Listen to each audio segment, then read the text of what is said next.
मेरे हलके में सर जो एक गली होती है उसके बैक यार्ड पे एक स्ट्रीट होती है जो अब गंदी गली के नाम से मशहूर है।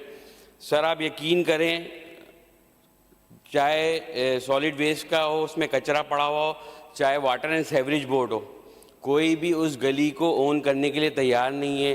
वो कहते हैं कि ये हमारी जिम्मेदारी नहीं है, इसको हम साफ़ नहीं कर सकते। अच्छा, जहाँ तक आप टाउन की बात करें, यूसी चेयरमैन, टाउन चेयरमैन की बात करें, उनका तो मुझे समझ में नहीं आता सर। जब यही आवाम उनके पास जाती थी, जब इनको यूसी चेयरमैन को 5 लाख रुपए मिलते थे तो वो बोलते थे ये 5 लाख सैलरी में चले जाते। आज 12 लाख रुपए उनको सिंध गवर्नमेंट से माहाना मिल रहे हैं, तो आज वो बोलते 12 लाख रुपए सैलरी में जाते। तो पता नहीं सैलरी बढ़ गई है या 12 लाख रुपए इनके बढ़ा के जो दिए गए वो सैलरी की मद में दिए गए। तो सर इनकी गंदी गलियों को कोई ओन करने को तैयार नहीं है। ये बात मैं मानता हूँ, लोग भी मानते हैं कि चले उस गंदी गली को गंदी गली उन्होंने ही बनाया है, मगर सर एक दफ़ा तो उनको कोई पूछे ना, एक दफ़ा तो उधर की सेवरेज कोई सही करे, उनका कचरा उठाए। अगर दोबारा वो गंदा होता है तो फिर वो उसके खुद जिम्मेदार है, मगर कोई एक दफ़ा स्टेप ले। सर कोई काम करने को तैयार नहीं है। चेयरमैनों की वो हालत है, यूसी चेयरमैनों की, कि गंदी गली साफ़ करने के पैसे नहीं है। जो रोड वर्ल्ड बैंक से बन रही है कहते हैं वो हम बना रहे हैं, तख्तियाँ लगा लगा के इफ्तिदा कर रहे हैं लियाकत अली खान रोड का, मगर जो उनका असल काम है वो एक डस्टबिन सर आपको मेरे इलाके में नहीं मिलेगा कि सॉलिड वेस्ट की। कोई मुझे एक डस्टबिन दिखा दे, एक कचरा कुंडी नहीं मिलेगी। जो कचरा कुंडी थी उसको भी यूसी चेयरमैनों ने तोड़ के कोई थल्ले वालों को दे दिया है, कोई किसी के हवाले कर दिया है, कोई पूछने वाला नहीं है। सर इन गंदी गलियों के हवाले से लोग बहुत परेशान हैं, उनके घर बीमारी हैं, उनकी दीवारें से पिच हो गई हैं, गटर का पानी 8-8 फुट कचरा भरा हुआ है। सर अगर जो गंदी गली साफ भी हुई है, सीधे जाते town chairman, solid waste, water and sewerage board वाले बोलते भाई अब हमें पैसा दे दो, हम इसको कर देंगे।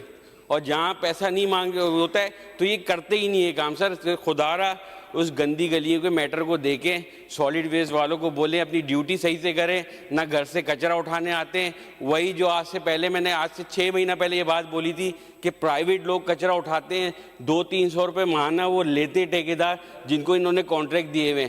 सॉलिड वेस्ट काम नहीं कर रहा, ना वाटर एंड सेवरेज बोर्ड इन गंदी गलियों को ऑन कर रहा है। तो सर मेरी अपील है सिंध गवर्नमेंट से, लोकल गवर्नमेंट से, इस मैटर को देके सर डस्टबिन रखवाएं मेरे इलाके में, कचरा कुंडी लगाएं। लोग कचरा कहाँ फेंकेंगे? जी मिनिस्टर साहब।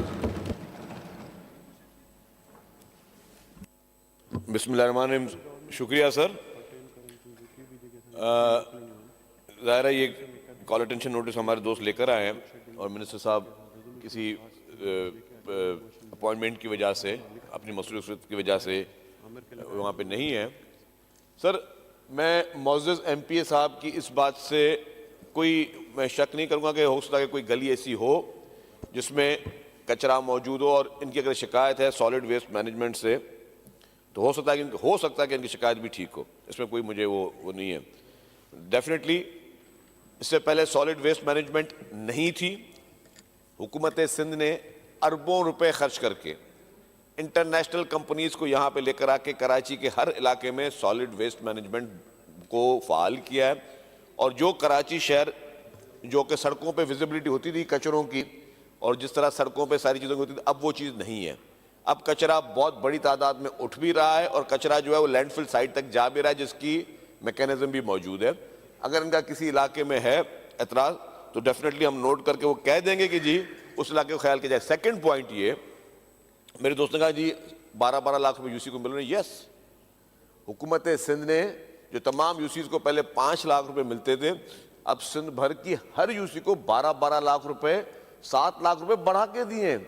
इसको तो आपने अप्रिशिएट करना चाहिए कि पैसे, और आपने कहा क्यों बढ़ा के दिए? भाई जाहिर है पेट्रोल महंगा, डीजल महंगा, वहाँ पे अगर चीज़ें हैं और वहाँ पे यूसी के मुलाजमीन भी हैं तो ये तो आपको उसको अप्रिशिएट करना चाहिए। तो पूरे सिंध भर में 12-12 लाख रुपए बढ़ाकर इसीलिए दिए गए हैं ताकि वहाँ पे जो यूटिलिटी सर्विसेज हैं उनको बेहतर करने में उनकी वो मदद मिले। और आपके पास यूसी का कौन है चेयरमैन मुझे नहीं मालूम, लेकिन जो भी होगा ये उसकी जिम्मेदारी है कि वो चीज़ें करे और आपकी ग्रीवेंस दूर करे।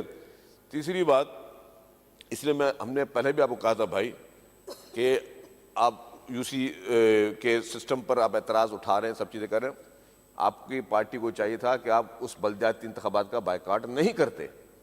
आप कॉन्टेस्ट करते, आप जिस तरह आज अपने हल्के की बात कर रहे हैं, तो आप उस वक्त फिर अपने यूसीज में और वहाँ पे भी अपनी बता दें कि हाँ जी हमने वहाँ इलेक्शन कॉन्टेस्ट किया, आपने खुद इलेक्शन का बॉयकॉट किया, आपने वो मैदान छोड़ा तो कोई ना कोई और आ गया। नहीं, मैं हकीकत बात कर रहा हूँ, सियासी में हकीकत बात कर रहा हूँ। स्पीकर साहब, मैंने टेक्निकल जवाब देने के बाद इनको आप प्लीज वो बोलें। जवाब भी दे दिया कि आपने इंतखाबात का बायकॉट किया, वो क्या समझ के किया वो आपको भी ज्यादा पता होगा, कुछ मुझे भी पता था, लेकिन आपने फिर वो फैसला सही था या गलत था वो भी अलग बात है, लेकिन अब आप फिर जाहिर है फिर आप एतराज भी, लेकिन एतराज उठाना आपका फर्ज है, आपका हक है, और उधर के बल्दियाती नुमाइंदे का फर्ज है जिसको पहले 5 लाख मिलते थे, अब 12 लाख हमने गवर्नमेंट दे रही है ताकि वो उन यूटिलिटी सर्विसेज को वो प्रोवाइड करवा सके। Call at